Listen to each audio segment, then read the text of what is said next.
Policia ka publikuar fotografinë e dy autorëve të dyshuar të atentatit ndaj Julian Sulës, të cilët shihen të maskuar duke lëvizur drejt vendngjarjes. Në Lushnjë, paraditën e së martës, Julian Sulo, i njohur si Juli Pashkos dhe rivali Aldo Bares, i shpëtoi për mrekulli një atentatit të organizuar. Dy autorë të maskuar, të armatosur me kalashnikov dhe pistolet, e pritën në rrugën Mistomame, pranë spitalit të qytetit, sapo pa BMW-n e zezë të 45 vjeçarit zbritën nga makina e tyre dhe qelluan me breshëri për rreth 10 sekonda.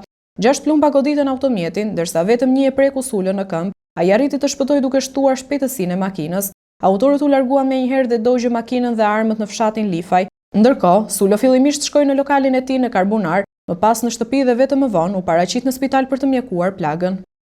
Policia ka sekuestruar kamerat e sigurisë dhe ka shoqëruar 18 persona, duke hetuar disa pista nga e kaluara e Sulos që prej vitit 1997 te lidhjet e mundshme me trafikun e narkotikëve dhe aktivitetin e tij të biznesit. Sulo njihet prej vitesh nga policia për armbajtje pa leje dhe për plasjet me forcat e rendit, si edhe për konfliktet me grupin e Lushnjës.